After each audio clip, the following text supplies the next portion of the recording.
இது Sunland refine sunflower oil வழங்கும் நீயா நானா. சிரிப்பாக தான் இருக்குது. ஆமாங்க, நீயா நானால கலந்துக்கிட்டேன்.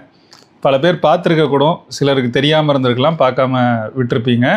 இந்த வாரம், அதாவது ஜூன் 29 ஒளிபரப்பப்பட்ட நீயா நானா நிகழ்வில் நானும் கலந்து கொண்டேன். அங்கே போய் கலந்துக்கிட்டது என்ன தலைப்பு, அங்கே நடந்தது என்ன, அதை பற்றி தான் இந்த காணொலியில் விரிவாக பேச போகிறோம். வாங்க பேசலாம்.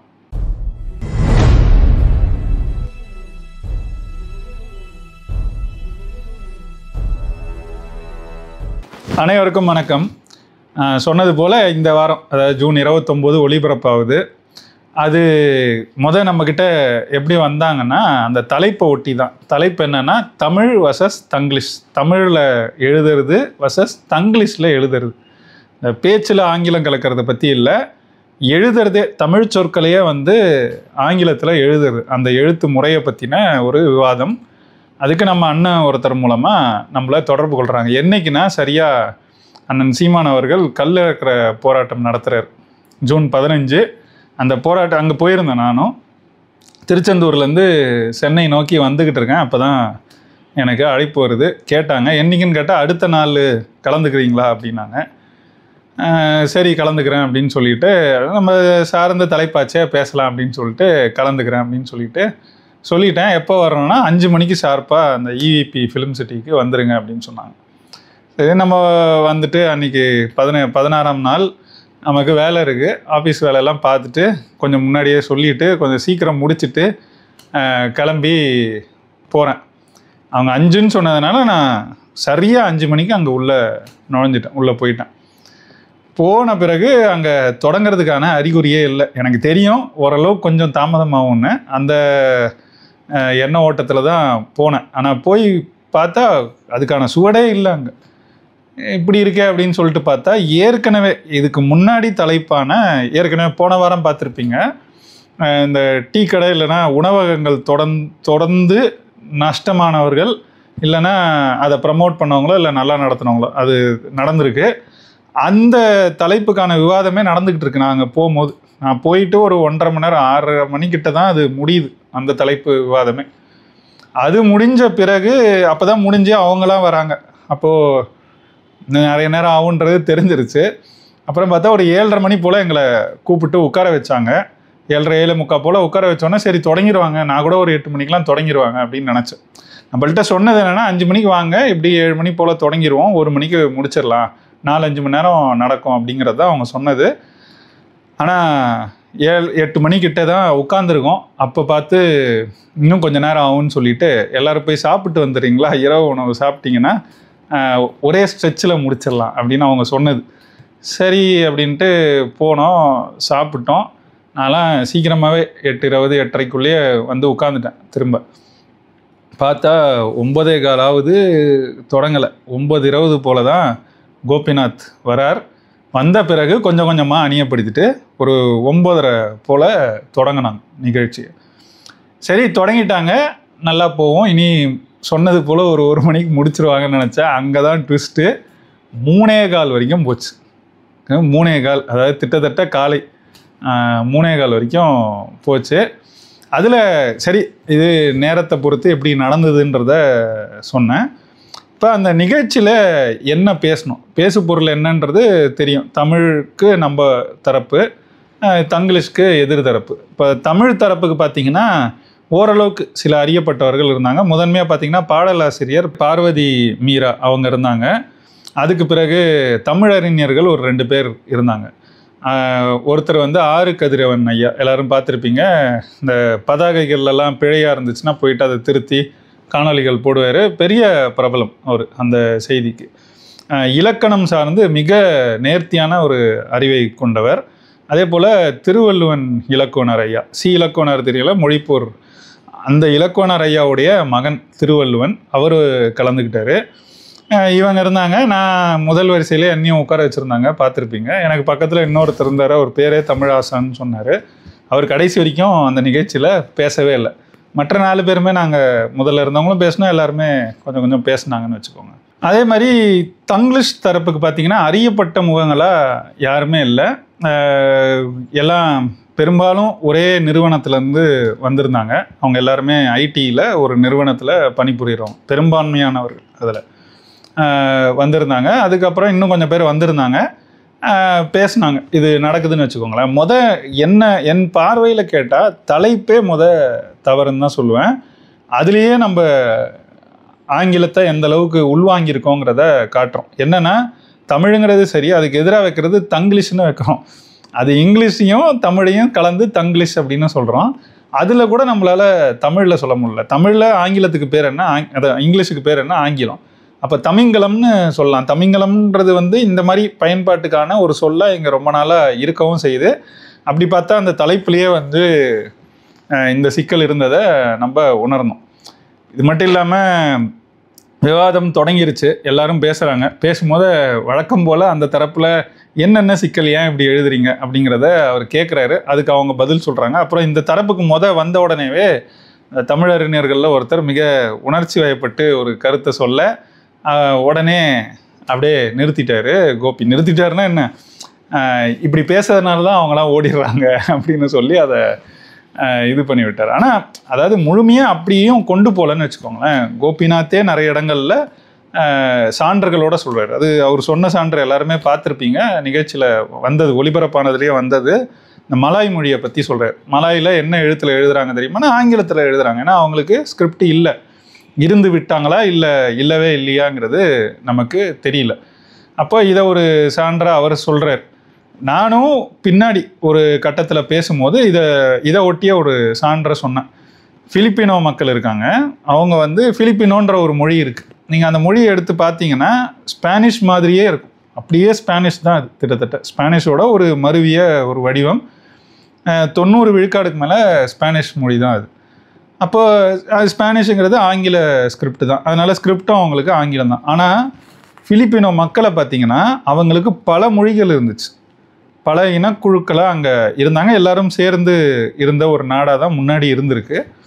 அவங்களுக்கு பல மொழிகள் இருந்துச்சு, அந்த மொழிகளுக்கு எழுத்துருவும் இருந்துச்சு. என்ன ஆச்சுன்னா இடையில ஒரு 300 ஆண்டுகள் அவங்க எஸ்பானியர்களால் ஆளப்படுறாங்க. அந்த ஆளப்பட்ட காலத்தில் அவங்களோட மொழியை எந்த அளவுக்குன்னா பல மொழிகள் இருந்து எல்லா மொழியும் இழந்து, அந்த மொழிகளோட ஸ்கிரிப்டெல்லாம் இழந்து, அதில் இருந்த சொற்களை இழந்து, கடைசியில் ஸ்பானிஷ் மொழியை எடுத்து அதில் ஏதோ மிச்சம் மீதி அவங்க மொழிகளில் இருந்ததை சேர்த்து இன்றைக்கி அவங்க பேசிக்கிட்டு இருக்கிற ஒரு திரிந்த ஸ்பானிஷ், கொஞ்சம் கொஞ்சம் எச்சங்கள், அவங்களோட பழைய மொழிகளோட எச்சம் சேர்ந்தது தான் இன்றைக்கி இருக்கிற பிலிப்பினோ. அப்போ ஒரு நாடு கடந்த 500 ஆண்டுகளுக்குள்ள எந்த அளவுக்கு அழிஞ்சிருக்குங்கிறது, அவங்க மொழியை இழந்திருக்குங்கிறத நம்ம பார்க்குறோம். இந்த மாதிரி தாக்கம் அதிகம். ஏன்னா அவங்கள சுற்றி இருக்கிறவங்கலாம் பாருங்களேன், இந்தோனேஷியா, தாய்லாந்து, மலேசியா, ஜப்பான், எப்படி சைனா அப்படின்னு இங்கே சுற்றி கொரியா, இவங்க எல்லாருமே அவங்களுக்கு ஒரு மொழி இருந்துச்சு. சிலருக்கு ஸ்கிரிப்ட் இருந்துச்சு, சிலருக்கு ஸ்கிரிப்ட் இல்லை, அல்லது இருந்த ஸ்கிரிப்டை தொலைச்சிட்டு ஆங்கிலத்தை பயன்படுத்தினாலும் அவங்க மொழியை பயன்படுத்திக்கிட்டு இருக்காங்க. அது அவங்க மொழி தான், அவங்க மொழியை பயன்படுத்துகிறாங்க. சிலர் ஸ்கிரிப்டு அவங்க சொந்த ஸ்கிரிப்டு, இல்லைன்னா சிலருக்கு ஆங்கிலத்தை ஸ்கிரிப்டாக பயன்படுத்துகிறாங்க. ஆனால் மொழியை இழக்கலை. இவங்க மட்டும் பார்த்திங்கன்னா மொத்தமாக மொழியே இழந்துட்டாங்க. அதில் குறிப்பிட்டு சொல்லணுன்னா ஜப்பானு, இவங்க சீனா பெருமளவுக்கு, அப்புறம் தாய்லாந்து, இவங்கெல்லாம் காலனி ஆதிக்கத்துக்கு பெரிய அளவுக்கு உட்படலை. அவங்க தனித்தே இருந்தாங்க, அவங்கள யாராலையும் அவர்கள் ஆளப்படவில்லை. அது கூட ஒரு காரணம்னு வச்சுக்கோங்களேன். ஆனால் ஆளப்பட்ட மற்ற நாடுகளும் கூட ஓரளவுக்கு அவங்க மொழியை காப்பாற்றிக்கிட்டாங்க. அப்போ இந்த நிலையையும் இழந்து பிலிப்பினோ இருந்துச்சு. அது ஆளப்பட்ட அந்த காலனி ஆதிக்க காலகட்டத்தில். இன்றைக்கு என்ன நடக்குது, காலனி ஆதிக்கமும் இல்லை, ஒன்றும் இல்லை. இன்றைக்கி வர்த்தகம், ட்ரேடு உலக அளவில் அது பரப்பி நிற்கிற வகையில் ஆங்கிலம் முதன்மையாக தேவைப்படுது. அதனால் ஆங்கிலத்தை கட்டாயம் கற்றுக்கோங்கன்னு சொல்கிறோம். ஆனால் தமிழ் உங்கள் தாய்மொழி, அதனால் அதையும் பேசுங்கன்னு சொல்கிறோம். தமிழ்லையும் எழுதுங்கன்னு சொல்கிறோம். நாங்கள் தமிழை பேசுவோம், அதுலேயே நிறைய ஆங்கிலத்தை கலந்து பேசுவோம். அது முதல் சிக்கல். அடுத்து பேச பேச என்ன ஆகுது, ஆங்கில மோகம் அதிகமாகி எழுதும் போது தமிழை விட்டுட்டு நான் தமிழையே எழுதும் போதும் நான் ஆங்கிலத்தில் எழுதுவேங்கிற நிலைக்கு மக்கள் வந்துடுறாங்க. இந்த பிழை, இது என்ன மாதிரி ஒரு தீங்குக்கு கொண்டு போகுங்கிறதுக்கு தான் பிலிப்பினோ எடுத்துக்காட்ட சொல்லி நான் சுருக்கமாக ஒரு கருத்தை பதிவு செஞ்சேன். அது ஒளிபரப்பாகலை அந்த கருத்து. அதனால் இந்த கருத்தை கொஞ்சம் ஆழமாக சொல்கிறேன். மற்றபடி நான் ஒரு 2 முறை பேசினேன்னு நினைக்கிறேன். மொத்தம் ஒரு 1 நிமிடத்துக்குள்ளே தான் நான் பேசினது வந்திருக்கும் ஒளிபரப்ப. அது போன வாரம் வரைக்கும் இந்த டீ கடை அந்த உணவு அது வரைக்கும் கூட பார்த்தீங்கன்னா 45 நிமிடம் தான் ஒளிபரப்பாச்சு. இந்த வாரத்துலேருந்து நேரத்தை மாற்றி ஏதோ 1 மணி நேரம் ஒளிபரப்பு செய்கிறாங்க. நான் முதன்மையாக அதை ஹாட் ஸ்டார்லேயே பார்த்துட்டேன். பார்க்காதவர்கள் ஹாட் ஸ்டாரில் பார்த்துக்கோங்க. இருக்குது அதில் ஒவ்வொரு எபிசோடாக காமிச்சிருக்காங்க. இன்றைக்கி எபிசோடும் அதில் இருக்குது. இதில் என்னென்னா 1 மணி நேரம் ஆக்குனதுனால எனக்கு ஒரு நிமிடம் கிடச்சிருக்குன்னு வச்சுக்கோங்க. மொத்தம் அங்கே வந்து ஒவ்வொரு தரப்புலையும் ஒரு 30 பேர்கிட்ட இருக்காங்க. அப்படி பார்த்தீங்கன்னா 60 பேர் ஆளுக்கு 1 நிமிஷம் கொடுத்தாலே முடிஞ்சிருது. அப்படி பார்த்தா எனக்கு ஓரளவுக்கு நேரம் கிடச்சிருக்குன்னு தான் சொல்லணும். ஏன்னா அங்கே இருந்த தமிழறிஞர்களே 2 பேரை நீங்கள் பார்த்தீங்கன்னா ஆளுக்கு அரை நிமிடம் 1 நிமிடத்துக்கு கூட அவங்க பெருசாக பேசலை. அந்த அளவுக்கு தான் நேரம் அங்கே கிடைக்குது அத்தனை பேர் இருக்கிறதுனால. அதை நம்ம வந்து புரிஞ்சுக்கணும். ஏன்னா நம்ம வந்து இதை இந்த தொலைக்காட்சி ஊடகங்களில் நடக்கிற விவாதம் மாதிரி பார்க்க முடியாது. அதில் என்னென்னா நமக்கு குறைந்தது நமக்கு வந்து ஒரு முதல் சுற்றுலேயே பார்த்திங்கன்னா ஒரு 2.5 நிமிடம் அந்த மாதிரி கொடுப்பாங்க. அவங்க அப்படி தான் கணக்கு வச்சுருப்பாங்க. பெரிய கட்சிகளுக்கு 8 நிமிடம் அந்த மாதிரி கொடுப்பாங்க. நமக்குலாம் 1.5 நிமிடம் அப்படி தான் கொடுப்பாங்க. அதுலேயும் நம்மளை இடையூறு செய்வாங்கன்றது தான் நமக்கு சிக்கலாக இருக்கும். அதை சொல்லுவோம். ஆனால் அந்த மாதிரிலாம் நமக்கு இங்கே இடையூறு இல்லாமல் நேரம் கிடைக்காது. இது வந்து வாதம் பிரதிவாதம்னு சொல்லுவாங்க இல்லையா, இந்த டிபேட்டாகவே தான் மொத்தமாக போகும். அப்படி இருக்கும்போது நமக்கு வந்து நேரம் குறைவாக தான் இருக்கும். அதுக்குள்ளே நம்ம என்ன சொல்ல வரோமோ சொல்லணும். சிலருக்கு கொஞ்சம் ஓரளவுக்கு அவங்க நிறைய பேசினதுனால அவங்க கருத்துக்கள் பேசியிருப்பாங்க. ஆனால் நீங்கள் ஒன்றை கருத்தில் வைக்கணும். இது மொத்தம் நான் சொல்கிற கணக்கு பாருங்களேன், 9:30 மணிக்கு தொடங்கி 3:15 வரைக்கும் இடையில ஒரு 1:15 போல் விட்டு திரும்ப 1:45 வந்துட்டோம். அது டீ குடிக்கிறதுக்கு. எப்போ இரவு 1:15 விட்டு டீ குடிச்சிட்டு வாங்கன்னு மனசாட்சியே இல்லாமல் நம்மளை பண்ணாங்க. 1:45 வந்தோம். திரும்ப 1:45 3:15 வரைக்கும் நடந்துச்சு. அது எப்படி தூங்காமல் எல்லாரும் அங்கே இருந்தோங்கிறதே ஒரு பெரிய செய்தி தான். எனக்கு தெரியல, நானுமே இருந்துட்டேன், தூங்கலை. அப்படின்னா அதுவே முதல் செய்தியாக நான் அதில் பெரிய வெற்றியாக தான் பார்க்க வேண்டியிருக்கு. அதுக்கு பிறகு பார்த்திங்கன்னா இது எவ்வளோ நேரம்னு கணக்கிட்டிங்கன்னா 9:30லேருந்து 1 மணி 1:15 வரைக்கும் கணக்கு. அதுக்கப்புறம் 1:45லேருந்து 3:15 அது ஒரு 1.5 மணி நேரம். இந்த பக்கம் ஒரு 3.5 மணி நேரம்னு வச்சுக்கோங்களேன். ஒரு 4.5லேருந்து 5 மணி நேரத்துக்கான கண்டென்ட்டை எடுத்துருக்குறாங்க. அதை 1 மணி நேரத்துக்கு உங்களுக்கு காட்டுறாங்க, ஒளிபரப்பு செய்கிறாங்க. அப்படின்னா எவ்வளவு சுருக்கியிருப்பாங்கன்னு அதை பாருங்கள். ஏன்னா அங்கேயே புரிஞ்சிருச்சு. நான் அதான் 4-5 மணி நேரம் எடுக்கிறாங்க, அதை 1 மணி நேரத்தில் காட்டுறாங்கன்னா நமக்கு வந்து அங்கே இருக்கும்போது கொஞ்சம் சில இடங்களில் போர் அடிக்கிற மாதிரியும் ரொம்ப இழுத்து போகிற மாதிரியும் தான் தோணும். ஆனால் நீங்கள் அதை பார்க்கும்போது அப்படி தெரியாது. ஏன்னா அதுதான் திரும்பவும் சொல்கிறேன், 4 மணி நேரத்தை அவங்க 1 மணி நேரமாக காட்டுறாங்க. அப்போ அந்த இடத்துல தான் அது ரொம்ப விறுவிறுப்பாக உங்களுக்கு பார்க்கும்போது இருக்குது. அந்த இடத்துல இருந்தீங்கன்னா அவ்வளோ விறுவிறுப்பு இருக்காது. அதே போல் இந்த தங்கிலீஷ் தரப்பில் பேசினவங்க பெரும்பாலும் பார்த்திங்கன்னா ஒரு மேம்போக்கான கருத்து நிலை தான் கொண்டிருக்கிறாங்க. அதுதான் பேசுகிறாங்க. அவங்க ஆழமாக எதை பற்றியுமே அவங்களுக்கு அக்கறையும் இல்லை, புரிதலும் இல்லை. அவங்க அது தேவையும் படலை அப்படிங்கிறாங்க. எனக்கு தேவைப்பட்டால் தானே நான் அதெல்லாம் கற்றுக்கணும், பேசணும். எனக்கு அது தேவைப்படலை. நான் மேம்போக்காக இருக்கிறதே எனக்கு போதும். அதுவே போதுமானதாக எனக்கு இருக்குது. என்னோடய வாழ்வியலுக்கு, என் வாழ்க்கைக்கு, தனிப்பட்ட வாழ்க்கைக்கு, அலுவல் வாழ்க்கைக்கு எல்லாத்துக்குமே அது போதுமானதாக இருக்குது அப்படிங்கிற ஒரு நிலையில் தான் அவங்க சிந்தனை இருக்குது. அதுலேயும் ஒருத்தர் முதன்மையாக என்னென்னா language is a communication tool அப்படின்னாரு. இது ரொம்ப பழைய இத்து போன ஒரு கருத்து. இதை யார் முதன்மையாக இந்த கருத்தை இங்கே வந்து பேசினாங்கன்னா இந்த ஈவேராங்கிற பெரியார் தான். இப்போ அதை அங்கே பேசியிருக்கலாம். என்னென்னா அங்கே அரசியல் பேசவே மாட்டாங்க, பேசவும் விட மாட்டாங்க அப்படிங்கிற புரிதல்னால்தான் நானும் கூட அரசியல் பேசலை. இல்லைன்னா இந்த தலைப்பில் பேசப்பட வேண்டியதே ஈவேரா தான். இது எந்த அளவுக்குன்னா அது கொஞ்சம் பின்னாடி சொல்கிறேன். அதுக்குள்ளே போனால் அப்புறம் அதில் அப்படியே போயிடுவோம். அது பேசப்பட வேண்டியது. ஆனால் நான் தவிர்த்தேன். ஆனால் கோபிநாத் தவிர்க்கலை. அந்த இடத்துல பார்த்தீங்கன்னா நம்ம தரப்புல இருந்து அது வந்துச்சு, ஒளிபரப்பு செய்யும் போது அதில் அந்த பகுதியை மட்டும் சில இடங்களில் மியூட் பண்ணிட்டாங்க. நீங்கள் வருது அதை போட்டிருக்காங்க, ஆனால் மியூட் பண்ணியிருக்காங்க. கோபிநாத் பேசும்போதும் சில இடங்களில் மியூட் பண்ணியிருக்காங்க. என்னென்னா தமிழ்நாடு அரசே இந்த பிழையை செய்யுது. இந்த தங்கிலீஷில் எழுதுறத தமிழை ப்ரமோட் பண்ண வேண்டியது, பெரிய அளவு கொண்டு செல்ல வேண்டியது, தமிழில் எழுதுங்கன்னு மக்களை ஊக்குவிக்க வேண்டியது, அதுக்கான எல்லா நடவடிக்கைகளையும் எடுக்க வேண்டியது தமிழ்நாடு அரசு. ஆனால் அந்த தமிழ்நாடு அரசே இங்கே எப்படி செயல்படுதுன்னா அப்பான்னு ஒரு ஆப்பை வெளியிட்டாங்க. அப்போ வெளியிடும் போதே அண்ணன் சீமான் அவர்கள் அதை பற்றி எதிர்த்து கடுமையாக பேசியிருப்பார். அரசே இப்படி செய்யலாமா அப்படின்னு. அனைத்து பள்ளி, அதில் பெற்றோர் ஆசிரியர் கூட கிடையாது, பேரண்ட்ஸ் அண்ட் டீச்சர்ஸ் அசோசியேஷன் சொல்லி அது எப்படி பார்த்தாலுமே ஏபிபிஏன்னு வரல. ஆனால் இவங்க அதை சும்மா இவரை வந்து அப்பான்னு பிராண்டிங் பண்ணணும்னு அவங்களோட பிராண்டிங் நிறுவனங்களில் ஒருத்தர் சொல்லிட்டாங்க. அதுக்காக இதை வந்து வழியை கொண்டு வந்து திணிக்கிறது. அப்போ அனைத்து பள்ளியே ஏபின்னு அரசே போடுதுன்னா நாங்கள் ஏன் பயன்படுத்தக்கூடாதுன்றது அந்த தரப்போட கேள்வி. அதை வந்து கடுமையாக கோபிநாத்தும் எதிர்த்தார். அதில் சில பகுதிகள் வந்திருக்கு, காமிச்சிருக்காங்க. 2 முறை அதை செஞ்சார் அவர். அரசு எப்படிங்க செய்யலாம் அப்படின்னு சொல்லி அவர் காட்டமாக தான் கேட்டார். ஆனால் அது வரலை. ஒரு பகுதி வரல, ஒரு பகுதி வந்ததுலேயும் தமிழ்நாடு அரசு அப்படிங்கிறத அவங்க மியூட் பண்ணிட்டாங்க அப்படிங்கிறத நம்ம பார்க்குறோம்.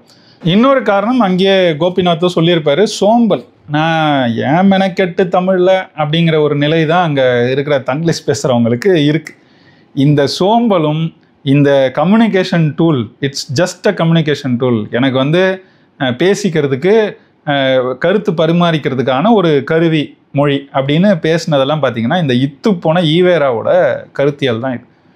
அந்த ஆள் தான் முத இதெல்லாம் பேசுனது இந்த மண்ணில், வேற யாருமே கிடையாது. அதுக்கு முன்னாடி நீங்கள் இருந்ததுன்னா காட்டுங்க, வேற யாரும் அந்த மாதிரி ஒரு கேவலங்கட்ட கருத்தியெல்லாம் அந்த காலகட்டத்திலே இவங்க பேசவே இல்லை.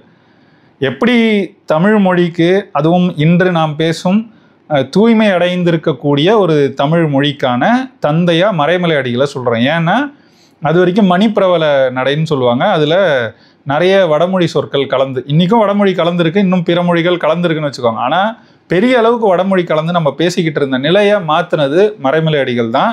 தனித்தமிழ் இயக்கம்னு ஒன்று தோற்றுவித்து எல்லாத்துக்கும் தூய தமிழ் சொற்களை உருவாக்குற ஒரு முயற்சியை அன்றைக்கு தொடங்கி வைத்தார். அது பெரிய அளவுக்கு ஒரு படிநிலை வளர்ச்சியில் இன்னைக்கு நம்ம பயன்படுத்துகிற தமிழ் வரைக்கும் வந்து நிற்கிது. அதனால் அவரை வந்து தனித்தமிழ் தந்தை அப்படின்னு சொல்லுவாங்க. அந்த மாதிரி தங்கிலீஷுக்கு தந்தைன்னு சொல்லணும்னா ஈவேராவை தான் சொல்லணும். பயங்கர ரொம்ப கேவலமான கருத்துக்கள். ஃப்ரெண்ட்ஸ்னு ஒரு சொல் இருக்குது ஆங்கிலத்தில், அதை வந்து என்னால் தமிழில் எழுத முடியல. தமிழில் எப்படி எழுதுவீங்க? எஃப்ங்கிற ஒலியே தமிழில் இல்லையே. என்ன எஃப்க்கு எஃப்ங்கிற ஒலி தமிழில் இருக்கணும்? நண்பர்கள்னு ஒரு சொல் இருக்குது, அப்போ நண்பர்கள்னு நண்பன் நண்பர்கள்னு பயன்படுத்திட்டு போ. அதை அந்தாலும் என்ன தெரியுமா சொன்னார்? எஃப் போட்டு ஃப்ரெண்ட்ஸ்னு பி போட்டால் பிரன்ஸ்னு வருது, அதனால் அந்த இடத்துல எஃப் போட்டு ரே இன் டா இஸ்ன்னு போட்டு எழுதுங்க அப்படின்னு ஒரு மிக அருமையான ஒரு கேவலமான ஒரு கருத்தை முத சொன்னது இந்த ஆள் தான். அதே மாதிரி ஜீப்ரான்ற சொல் இருக்குது. ஜீங்கிற ஒலி கூட தான் உங்ககிட்ட இல்லை, அதனால் என்ன பண்ணு, ஜீன்னு போட்டு பி ரான்னு எழுது, ஜி பி ரா அப்படின்னு எழுதுனா ஜீப்ரான்னு படிச்சுக்கலாம். அப்போ உங்ககிட்ட இல்லாத ஒலிக்கெல்லாம் ஆங்கிலத்துலேருந்து ஒலி எழுது. 26 சொற்கள் வச்சுருக்கிறவன்ட்டு வந்து நம்ம எழுத்தை வந்து கடன் வாங்கிக்கணுமா? ஏன்னா நம்மக்கிட்ட ஒலி இல்லையா? நமக்கு ஏன் அது தேவை? ஜீப்ராங்கிறது தமிழில் என்ன, வரி குதிரைன்னு ஒரு சிறப்பான தமிழ் பெயர் இருக்குல்ல, நீ உருவாக்குன எப்போலேருந்தோ இருக்கிறத ஏன் பயன்படுத்த மாட்ட? இது திமிருதனம், சோம்பல். உங்ககிட்ட இருக்கிறத அதான் கோபிநாத்தே அங்கே சொல்லியிருப்பார், நீ வந்து இன்ஃபீரியாரிட்டி காம்ப்ளெக்ஸ், உனக்கு மற்ற வந்து பெருசு உயர்ந்தது அப்படின்னு நினைக்கிறது அதோட வெளிப்பாடு தானே. அந்த வெளிப்பாடு அந்த அந்த எண்ணம் முத இருந்தது இந்த ஈவேரா. தமிழை பற்றி எந்த அடிப்படை அறிவும் இல்லாத இந்த ஈவேரா கதை. அவரை போய் தமிழர் தந்தைன்னு பேசிக்கிட்டு இருப்பானுங்க. தமிழர் இல்லை, தங்கிலீஷ் தந்தை. தமிழுக்கும் சரி தமிழருக்கும் சரி அந்த ஆள் தந்தையே கிடையாது, தங்கிலீஷுக்கு தான் தந்தை. தங்கிலீஷ் தந்தை ஈவேரா அப்படின்னா அவரை சொல்லிக்கிட்டா நம்மளும் சொல்லுவோம், பெருமையாக சொல்லுவோம். அதோட விடலை அந்த ஆள். பிஎல்லாம் கூட உங்ககிட்ட ஒலி இல்லை அப்படின்னா, பிஎல்லாம் நம்மள்கிட்ட இருக்குது. அது என்னன்னா எப்படி பயன்பாடு வருதுங்கிறது. இப்போது பள்ளி இருக்குது, பள்ளிக்கூடம் இருக்கு இல்லையா, பள்ளிக்கூடம், அந்த இடத்துல நம்ம சரியாக பள்ளிக்கூடம்னு பயன்படுத்துகிறோம், பான்ற ஒலி வரும். அதே மாதிரி பள்ளி இருக்குல்ல, அந்த இடத்துல ஏன் பள்ளின்னு சொல்கிறோம்? நமக்கு தெரியும் இந்த ஒலிப்பு வேறுபாடுகள். இது சில இடங்களில் இருக்கும், நிறைய இடங்களில் அது இயற்கையாகவே இருக்கும். ஜாங்கிற ஒலி கூட தான் தமிழில் இல்லை, அது வடமொழி எழுத்து, கிரந்தம்னு சொல்லுவாங்க. அப்போது அந்த ஜா எப்படி இங்கே பயன்பாட்டில் வருதுன்னு பார்த்தீங்கன்னா, நீங்கள் ஜாவே எழுத வேணாம், அந்த ஒலி ஆனால் தமிழில் இயற்கையாகவே வரும். மஞ்சள் அப்படிங்கிற சொல்ல ஜாங்கிற ஒலி வருது, ஆனால் ஜாங்கிற எழுத்தே இல்லை. மா இஞ்சு ஜா சா இல்னு போடுறோம். அதை நம்ம படிக்கும் போது இயற்கையாகவே இஞ்சு ஜா சாங்கிறது ஜா மஞ்சள் அப்படின்னு வருது. அப்போ அது இயற்கையாக வருது, அந்த ஒலி இங்கேருந்தே வந்துடும். அதே ஜா அப்படின்னு நீங்கள் வந்து அதை தொடக்கமாகவோ இல்லை தனியாகவோ அதை சொன்னீங்கன்னா அடி வயிற்றுலேருந்து அந்த ஒலி வரணும். இதனால தான் தமிழை இயற்கை மொழி அப்படின்னு சொல்கிறாங்க. அதே மாதிரி கா இருக்குது, கா உங்ககிட்ட இல்லை அப்படிம்பாங்க. அப்படிலாம் இல்லை, இருக்குது. அகம்னு சொல்கிறோம், அக்கம் அப்படின்னு சொல்லலாம்ல, ஏன் சொல்ல மாட்டோம்? அது அக்கம்னா அது இயற்கையாக இல்லை பாருங்க, அது ஒரு மாதிரி அந்த இடத்துல கொஞ்சம் அழுத்தி வேறு மாதிரி சொல்ல வேண்டியிருக்கு. அகம் அப்படின்னு சொல்லும்போது இயற்கையாக நம்மளால் அந்த சொல்ல ஒலிப்பு வந்து இயற்கையாக வருது. அப்போ அந்த இடத்துல கா அப்படின்னு வருது இல்லையா? எல்லா இடத்துலையும் காவை வந்து கான்னா சொல்கிறோம் நம்ம. அது இடத்துக்கு ஏற்றாற் போல் அது மாறுது, அது இயற்கையாகவே மாறுது. பண்டம்னு சொல்கிறோம், டா தானே அது, டா கிடையாதுல்ல. நம்மக்கிட்ட டா இல்லைம்பாங்க, அந்த இடத்துல எப்படி பண்டம் அப்படின்னு டான்னு சொல்கிறோம். பண்டம், பண்டம் அப்படின்னு சொல்லலாம்ல, பண்டம்னு சொல்லாமல் பண்டம்னு சொல்கிறோம். அப்போ அப்படி தான் இயற்கையாகவே தமிழ் வந்து அந்த ஒலிப்புகளை தன்னகத்தே கொண்டு இருக்கிறதுனால தான் அது சிறப்பான மொழி, செம்மொழின்னு சொல்கிறோம். இவ்வளவு எழுத்துக்கள் இருக்குது, இவ்வளவு ஒலிகள் இருக்குது, அதில் இவ்வளவு காரணங்களோட இந்த ஒலிகள் அமைந்திருக்கிறதுனால தான் அது உண்மையிலே ஒரு உயர்தனி செம்மொழியாக இருக்குது.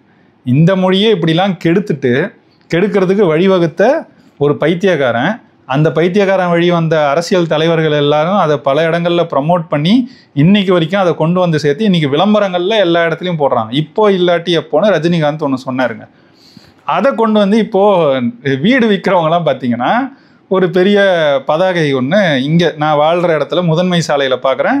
அவங்க வந்து அந்த விற்பனை செய்கிறாங்க, அவங்க வீடுகளை கட்டி, அந்த வீடுகள் கட்டி விற்கிறவங்க, மனைகளை போட்டு விற்கிறவங்க, அவங்களாம் வந்து அதை போடும்போது இப்போ இல்லாட்டி இப்போ உடனே வாங்கலைன்னா வேறு எப்போ வாங்குவீங்கன்றதை சொல்கிறதுக்கு IPPO, ILLATI, EPPO எப்போ அப்படின்னு எழுதுகிறாங்க. இது எப்படி சரி? இது மொழியில் சிதையுது இந்த இடத்துல. இதில் வேற அங்கே ஒரு தம்பி சொல்கிறாரு, இது வந்து எனக்கு அந்த உடனே அந்த நொடியில் கேட்ச் பண்ணணும் அப்படின்னு. இன்னும் கேட்ச் பண்ணுங்க. இப்போ இதில் வந்து இப்போ இல்லாட்டி எப்போங்கிறத தமிழில் எழுதுனா கேட்ச் ஆகாது, இங்கிலீஷில் எழுதுனா கேட்ச் ஆகும்னா இவங்களுக்கு எப்படி நம்ம புரிய வைக்க முடியும்? மொத்தத்தில் பார்த்தீங்கன்னா இளந்தலைமுறைக்கு எதை பற்றியுமே அக்கறை இல்லாமல் இருக்குது. அதுவும் குறிப்பாக மொழி சார்ந்த ஒரு அக்கறையே பெரும்பான்மையானவர்களுக்கு இல்லாமல் இருக்குங்கிறது தான் இந்த வெளிப்பாடு. அதுதான் இந்த தலைப்பாகவும் வந்திருக்கு. அதான் இந்த தலைப்பை எடுத்து பேசினதுக்கும் ஓரளவுக்கு அதில் நியாயம் செய்தமைக்கும் நீயா நானா அந்த அந்த குழுவுக்கும் விஜய் தொலைக்காட்சிக்கும் வாழ்த்துக்களை சொல்லிக்கலாம். அதில் குறிப்பாக பார்த்தீங்கன்னா இன்றைக்கி அந்த மாதிரி அவ்வளோ சோம்பலோடு இருக்க வேண்டிய தேவையே இல்லை. ரொம்ப எளிமையாக இதை கொண்டு வர முடியும் பயன்பாட்டுக்கு. அதுக்கான பல கருவிகள் இருக்குது. உங்களுக்கான இந்த டூல்ஸ், குறிப்பாக நம்மள்கிட்ட இருக்கிற கைபேசியில் கீபேட் இருக்குது, கூகுள் கொடுத்துருக்குறான், மைக்ரோசாஃப்ட் கொடுத்துருக்குறான், எல்லாருக்கிட்டையும் இருக்குது. இது இல்லாமல் தனியாகவும் நிறைய பேர் உருவாக்கியிருக்கிறாங்க. அதில் ஏதாவது ஒன்றை போட்டாலே உங்களால் எளிமையாக பயன்படுத்த முடியும். அதுலேயும் கூட நீங்கள் சொல்கிற இந்த IPPOன்னு போட்டால் இப்போ அப்படின்னு தமிழில் காட்டும். அந்த மாதிரியும் இருக்குது. உங்களுக்கு இந்த ஸ்பெல்லிங் மிஸ்டேக் வரும், எழுத்து பிழைகள் வரும், ஒற்று பிழைகள் வரும்னு சிந்திச்சா இந்த மாதிரி பயன்பாடுகளையும் பயன்படுத்திக்கலாம். அது தாண்டி இன்னும் சில கருவிகளும் இருக்குது. அதில் தேவ் நீச்சல்காரன்னு ஒரு தம்பி ஒருத்தர் உருவாக்குன ஒரு இணையதளம் இருக்குது. அதில் போயிட்டு நீங்கள் உங்களோட சொல்லையோ இல்லை உங்களோட ஒரு கட்டுரையோ கொடுத்தீங்கன்னா இந்த ஒற்று பிழைகளை ஓரளவுக்கு சரிபார்த்து தரதுக்கான ஒரு தரமான ஒரு கருவியாக அது உருவாக்கியிருக்கிறாங்க. இந்த மாதிரி பல கருவிகள் இன்றைக்கி இருக்குது. இதை நீங்கள் பயன்படுத்திக்கலாம். பயன்படுத்தி முதல் நிலை இன்றைக்கி இருக்கிற நிலையிலேருந்து அடுத்த நிலையை அடையிறதுக்கான வாய்ப்புகள் மிக எளிமையாக கடுமையாக உழைக்காமலே உங்களுக்கு கிடைக்குது. பயன்படுத்த வேண்டியது தான் நம்மளுடைய கடமையாக இருக்குது. எல்லாத்தையும் தாண்டி எல்லா அடையாளத்தையும் இழந்துட்டு நம்ம யாராக இங்கே வாழ போகிறோம் இந்த உலகத்தில் அப்படிங்கிறத நம்ம சிந்திச்சுக்கணும். குறிப்பாக பெயர்களில் தமிழ் இல்லைங்கிறத அங்கேயே பார்த்துருப்பீங்க. இயலோட அம்மானு கோபி ஒருத்தவங்களை சொல்லுவார். அவங்கள வந்து அவங்க பேர் என்னன்னு கடைசி வரைக்கும் யாருக்கும் தெரிஞ்சிருக்காது. நிறைய நேரம் பேசினாங்க, அவங்க வந்திருக்கும், கொஞ்சம் நேரம் வந்திருக்கு. அதில் கோபி பேசும்போதே கூட அவங்க பேரை மறந்துட்டு இயல் அம்மான்னு தான் எனக்கு உங்களை நினைவுக்கு இருக்குன்னா கடைசியில் அவங்களுக்கு பரிசு கொடுக்கணும்னு நினச்ச மகுடேஸ்வரன் ஐயாவும் பார்த்தீங்கன்னா இயல் அம்மானு கூப்பிட்டு தான் கொடுப்பாரு. அப்போ தமிழ் பெயர் வைத்து தங்களை தமிழர் என்று அடையாளப்படுத்தி கொள்ள வேண்டிய தேவையில் கட்டாயத்தில் இன்று தமிழர்கள் இருக்கிறோம். இந்த இளந்தலைமுறையினர் கற்றுக்கொள்ள வேண்டியது அதான். ஃபேஷனாக இருக்குது அப்படின்னு சொல்லி நீங்கள் மற்றவனோட மொழியிலேருந்து பேர் எடுத்து வச்சிங்கன்னா ஒரே ஒரு நிமிடம் சிந்திச்சு பாருங்கள். இன்றைக்கி பெரும்பான்மையான பெயர்கள் வந்து வடமொழி சார்ந்த பெயர்கள் தான் வைக்கிறாங்க. அந்த வடமொழி சார்ந்த பெயர்கள் எடுத்து நீங்கள் நல்லா ஆய்வு செஞ்சீங்கன்னா அதுக்கு தூய தமிழ் பெயர்கள் நிறைய இருக்குது. அதை ஏன் அதே பொருளோடு இருக்குது, அதை ஏன் எளிமையாக இருக்குது, இன்னும் அழகாகவும் இருக்குது. அதை ஏன் பயன்படுத்த மாட்டோங்கிற கேள்வியை நீங்கள் தான் கேட்டுக்கணும். அதுலேயும் குறிப்பாக பார்த்தீங்கன்னா, இந்த வடமொழிக்காரன் யாராவது ஒருத்தன் உங்களோட பெயர்களை அங்கே வந்து இப்போ நீங்கள் கடவுள் பேரே எடுத்துக்கோங்களேன், முருகன்றது இங்கே தமிழ்நாட்டுக்குள்ளே தான், வெளியில் யாருமே அதை முருகன்னு பார்க்குறதில்ல. அவங்க கார்த்திகேயன்னு பார்ப்பாங்க, கார்த்திக்னு பார்ப்பாங்க, அந்த மாதிரி தான் அவங்களுக்கு பார்க்குற நிலை இருக்குது. அப்போ அவன் நிலையில் சரியாக இருக்கான், சுப்பிரமணியன்னு சில இடங்களில் பார்ப்பாங்க. அப்போ அவங்களாம் அவங்க நிலையில் சரியாக இருக்கும்போது நீங்கள் மட்டும் ஏன் உங்கள் தூய தமிழ் பெயர்களை ஏதாவது எடுத்து அவங்க வச்சுக்கிறாங்களா? யாராவது ஒரு பிள்ளைக்கு அங்கே வட இந்தியாவில் தமிழ்நாட்டின் தமிழ் பெயர்களை வைக்கிறார்களா? அந்த மாதிரி யாராவது செய்கிறாங்களா? யாருமே செய்யலை. ஒருத்தர் கூட கிடையாது அந்த மாதிரி சான்று காட்டுறதுக்கு. அப்படி அவங்க தெளிவாக இருக்கும்போது நம்ம மட்டும் ஏன் இந்த மாதிரி ஏதோ ஒரு வெளி மோகத்திலே இருக்கணும்? அதே மாதிரி தான் இங்கே இருக்கிற கிறித்தவர்கள் நிறைய பார்த்தீங்கன்னா ஆங்கில பெயர்களை சூட்டுறத வச்சுருக்கிறாங்க. அதே மாதிரி இஸ்லாமியர்கள் பார்த்தீங்கன்னா அந்த அரபு பெயர்களை வைக்கிறத நடைமுறையாக வச்சுருக்கிறாங்க. நிறைய தமிழ் பெயர்கள் இருக்குது, கிறித்தவம் சார்ந்த பெயர்களும் இருக்குது, இஸ்லாம் சார்ந்த பெயர்களும் இருக்குது. அப்போ அந்த பெயர்களை வைக்கிறதுல எந்த பிழையும் இல்லை. அதை முதன்மைப்படுத்தலாமே. நீங்கள் 2-3 பேர்லாம் வைக்கும்போது அதுலேயும் கூட ஒரு தமிழ் பெயர், ஒரு தமிழ் படுத்தப்பட்ட ஒரு அரபு பெயர் அப்படி கூட வச்சுக்கலாம். அதே மாதிரி ஆங்கிலத்தில் இருக்கிறதையும் கூட வச்சு முயற்சி பண்ணலாம். நீங்கள் பண்ணால் இன்னும் 4 பேர் உங்களை பார்த்து பண்ண போகிறாங்க. அப்போ அப்படித்தான் நம்ம மொழியை அடுத்தடுத்த நிலைக்கு கொண்டு போக முடியும். ஒரு 100 ஆண்டுக்கு அதுக்கு பின்னாடி போனீங்கன்னா கூட வடமொழி இருந்திருக்கும், ஆங்கிலம் இந்த அளவுக்கு இல்லை. கடந்த 100 ஆண்டுகளில், அதுவும் குறிப்பாக கடந்த 50 ஆண்டுகளில் தான் இவ்வளவு ஒரு தேய்மானம் நம்ம மொழிக்கு ஏற்பட்டிருக்கு. சொல்லுங்கிறது வெறும் சொல் இல்லை, அதில் இருக்கிற வரலாறு. அதை தொலைச்சிட்டோம்னா நம்ம அடையாளத்தையே தொலைச்சிருவோம். அதுக்காக தான் இந்த முன்னெடுப்புகள்லாம், நம்மளோட முன்னெடுப்பு சார்ந்து இந்த நிகழ்ச்சி இருந்ததுனால போய் கலந்துக்கிட்டோம். ஆனால் கடைசியில் 3:15 வரைக்கும் போகும்னு நானும் எதிர்பார்க்கல. விட்டால் போதும்னு 3:15க்கு ஆளாக கிளம்பி ஓடி வந்து வண்டி எடுத்துகிட்டு கிளம்புனது நான் தான். அந்த ஒரு இதுதான் செய்தி தான் இந்த நேரத்தில் நடத்துகிறாங்கன்றதை தவிர மற்றபடி நிகழ்ச்சி பரவாயில்ல, நல்லா தான் நடந்துச்சு. நமக்கு மிக குறைந்த நேரம் தான் கிடைத்தது. கடைசியில் அதை பார்க்கும்போது எல்லாருக்குமே அந்த அளவுக்கு தான் அதில் காட்ட முடியுது, அவங்களுக்கு வாய்ப்பு இருக்குங்கிறதையும் நம்ம புரிஞ்சுக்கிறோம். அதனால் இதுலேருந்து நம்ம எடுத்துக்க வேண்டிய கருத்துக்களை எடுத்துக்கிட்டு அதை நடைமுறைப்படுத்த இன்று இருக்கிற தலைமுறை தான் முயற்சி செய்யணும். அது செய்வாங்கன்ற நம்பிக்கையோடு தான் நானும் இதை பார்க்குறேன். நன்றி, வணக்கம்.